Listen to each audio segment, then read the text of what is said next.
Est-ce que vous connaissez le mythe de David contre Goliath? C'est l'histoire d'un mec normal qui affronte un géant et qui ressort vainqueur. C'est l'archétype du petit qui défie le grand, du faible qui triomphe du puissant, et l'une des métaphores les plus utilisées quand on parle d'un affrontement inégal.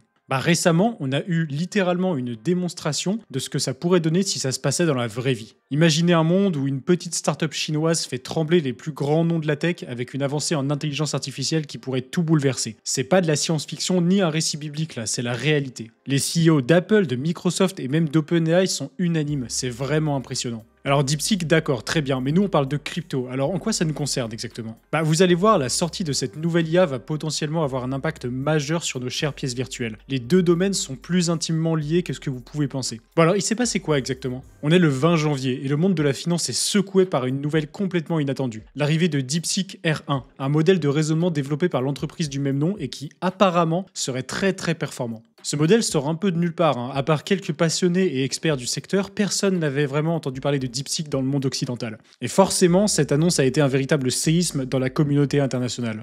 Contrairement aux anciens modèles de langage, R1 adopte une approche étape par étape, semblable au raisonnement humain un peu, ce qui lui permet d'être plus performant en mathématiques, en chimie et en programmation notamment. L'un des éléments clés qui distingue R1 des autres, c'est le fait qu'il soit open source. Bien que ses données d'entraînement ne soient pas publiques, son algorithme, lui, il est accessible et peut être amélioré par la communauté, contrairement aux modèles d'OpenAI par exemple, qui sont des boîtes noires. Et ça veut dire une chose, ça veut dire que l'open source a de quoi rivaliser avec les géants de l'industrie, et croyez-moi, ce n'est pas tous les jours qu'on a ce genre de démonstration. Dites-vous que l'application a très vite dépassé ChatGPT dans les stores du monde entier. Alors certes, c'est probablement un effet de nouveauté, mais quand même. Ok, très vite, tout le monde s'est excité, le modèle a été testé et éprouvé, et les résultats tombent. Le truc dépasserait ChatGPT sur certains domaines en coûtant environ 30 fois moins cher à utiliser, et le tout en ayant été conçu sous embargo américain. Par exemple, une requête qui coûtait plus de 300 $ avec ChatGPT O1 a été réalisée pour moins de 10 $ avec DeepSeek R1.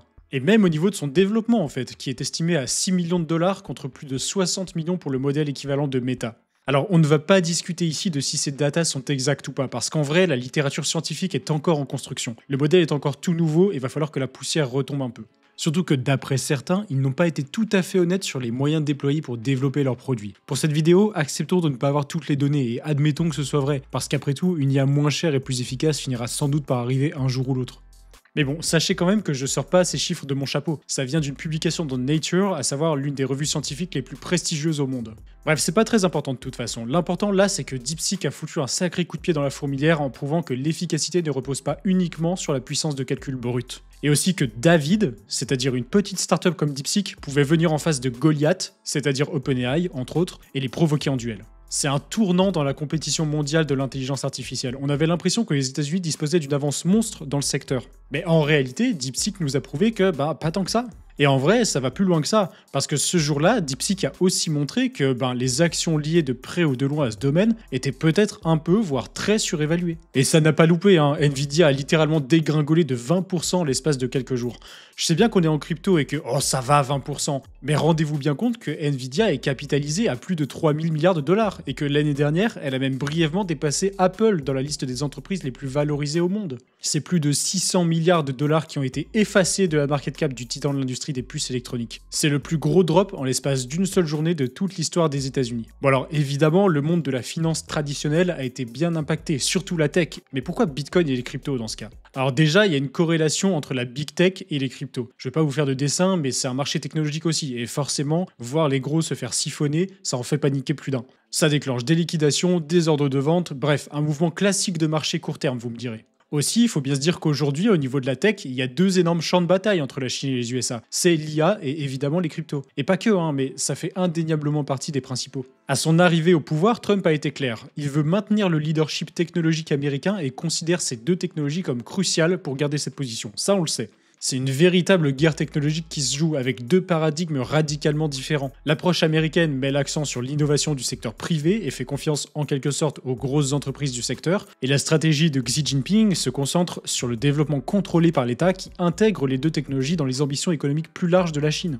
En clair, si on combine des modèles d'IA très puissants et peu coûteux à leur initiative de CBDC, ça pourrait accélérer la dédollarisation du monde quelque part. Ça pourrait faciliter le règlement direct des échanges internationaux sans utiliser le billet vert, en plus de donner des idées à d'autres grandes puissances qui pourraient leur emboîter le pas. Bon, c'est un sujet géopolitique extrêmement complexe évidemment, dur d'en faire le tour dans une vidéo. En tout cas, l'issue de cette compétition technologique et politique pourrait littéralement remodeler l'avenir du commerce mondial, des systèmes financiers et remettre en cause le leadership technologique de l'oncle Sam.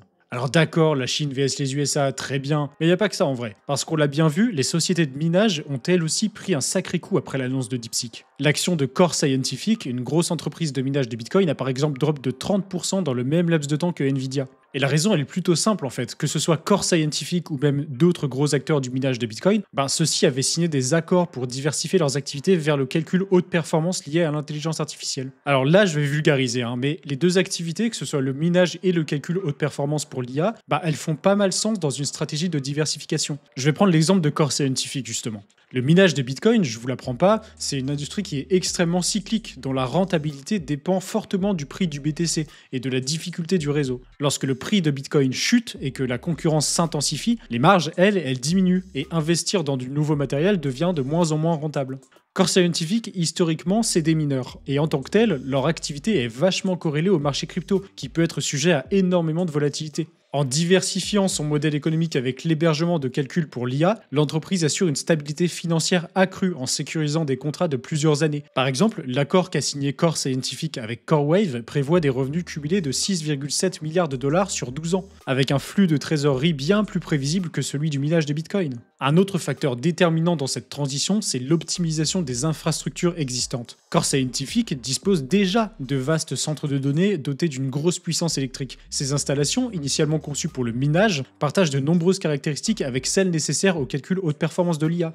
De la gestion thermique à l'alimentation en électricité stable et redondante, en passant par la capacité d'adaptation aux besoins énergétiques intenses, bref, ces deux industries sont vachement similaires sur le papier. Du coup, Core Scientific a réaménagé ses sites pour accueillir les GPU de CoreWave, en lieu et place des ASICs, normalement destinés à miner du Bitcoin. Avec ça, l'entreprise maximise l'utilisation de ses actifs sans avoir à repartir de zéro, ce qui réduit considérablement les coûts d'investissement. Ce que ça veut dire, plus simplement, c'est qu'on gère un ASICs de la même manière qu'on gère une grosse puce Nvidia. C'est un gros boîtier qui fait de la chaleur globalement, donc why not ?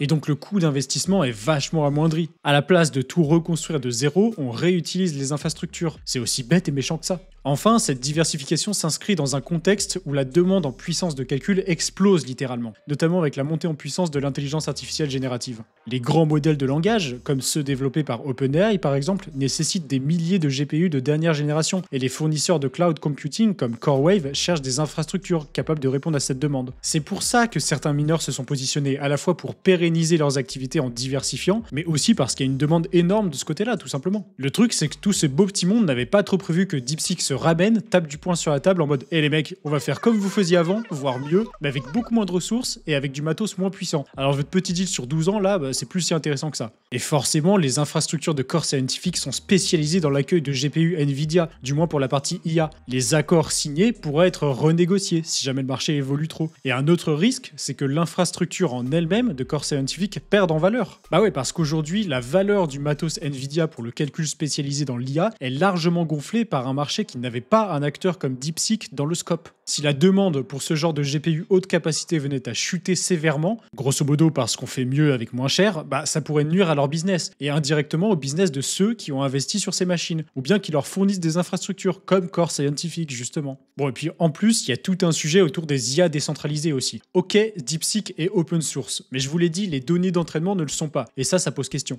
En fait, ça pose encore plus question quand on parle de Taïwan et que l'IA a l'air de s'énerver. C'est pas une vanne, j'ai testé et j'ai demandé à DeepSeek si Taïwan était un pays, à la fois en anglais et en français, juste pour voir comme ça. D'un côté, on a un truc très factuel, et de l'autre, on est à la limite du discours militaire. Et puis il y a eu le même genre de déboire avec les événements de la place Tiananmen et globalement tout ce qui dérange un peu le gouvernement chinois. Bon, ok, les IA ont des biais, rien de nouveau, et ça arrivait au début de ChatGPT aussi. Mais du coup, ça remet un peu sur la table le besoin d'une IA neutre et décentralisée quelque part. C'est pour ça que Grayscale nous a sorti tout un pavé sur ces questions-là, sobrement intitulé The AI Sputnik Moment. Alors pourquoi un Sputnik Moment ? Pour la petite histoire, Spoutnik, c'est le nom donné au satellite envoyé par les Russes en orbite en 1957. Ce jour-là, le monde entier, mais surtout les USA, ont pris en pleine face leur retard technologique dans la course à l'espace, et c'est ce qui a mené à la création de la NASA et tout ce qui s'ensuit. Bref, pour eux, l'intelligence artificielle décentralisée se présente comme une alternative au modèle centralisé dominé par les grandes entreprises technologiques. Fusionner l'IA et la blockchain, ça pourrait permettre de démocratiser l'accès à une IA plus transparente en répartissant plus équitablement la valeur créée. Ils citent BitTensor avec leur token Tao qui, pour le coup, a assez peu tremblé malgré la nouvelle. Ces derniers ambitionnent de créer un internet de l'IA à travers des subnets spécialisés, couvrant des domaines variés comme la génération vidéo, les agents IA ou la détection de deepfake par exemple. Contrairement aux entreprises centralisées qui privilégient le profit, BitTensor utilise leurs tokens pour récompenser les développeurs et les utilisateurs, en garantissant une meilleure répartition de la valeur. Là où les grandes plateformes imposent des barrières à l'entrée, BitTensor permet à quiconque de développer et utiliser des modèles IA sans restriction. C'est une alternative crédible à une IA centralisée et plus largement, le développement de ce genre d'IA progresse rapidement. DeepSeek nous a montré que c'était pas un domaine fermé et que même si les gros l'avaient largement investi, rien n'est figé. Ça rend la perspective d'une IA décentralisée pas si inatteignable que ça et de nouveaux acteurs sont encore en train d'entrer sur le marché, proposant de nouvelles solutions. En clair, Grayscale insiste sur la nécessité d'adopter des solutions décentralisées pour limiter les risques liés à la centralisation. Et donc va falloir rester attentif, parce que finalement peut-être que DeepSeek a ouvert plus de portes qu'il n'en a fermé après tout. La startup chinoise a marqué un tournant, prouvant que l'innovation en intelligence artificielle ne se limite pas aux géants établis et que même une petite entreprise peut venir bousculer les règles du jeu. Son impact s'est fait sentir bien au-delà du simple domaine de l'IA, avec des secousses sur les marchés financiers, la tech et même les cryptos. Entre les répercussions sur le minage, la spéculation sur les infrastructures de calcul et les tensions géopolitiques sous-jacentes, cette avancée nous rappelle à quel point la technologie est devenue un champ de bataille stratégique. Mais au-delà des turbulences à court terme, elle ouvre aussi la porte à un futur où l'IA pourrait être plus accessible, moins coûteuse et peut-être même plus décentralisée. Que ce soit via des solutions comme BitTensor ou d'autres modèles émergents, vraiment il y en a une tonne, et ça devrait s'accélérer, la course ne fait que commencer. Si vous voulez suivre tout ça avec nous, rejoignez notre canal Telegram d'actualité, où vous résume les dernières actualités de l'écosystème en direct live le plus rapidement possible. C'est un gros travail de veille et ça peut vraiment faire la différence en vous faisant gagner un temps fou. On est plus de 10 000 et c'est totalement gratuit, alors n'hésitez pas, je vous mets le lien en description. Si la vidéo vous a plu, laissez un like, partagez et surtout abonnez-vous pour ne rien louper. Dites-moi en commentaire ce que vous pensez de l'arrivée de cette nouvelle IA chinoise et ce que vous pensez que ça changera au niveau de notre écosystème. Dites-moi aussi si vous avez des idées de sujets pour de futures vidéos, je lis attentivement tous vos commentaires. D'ici là, on se dit à la prochaine, bye.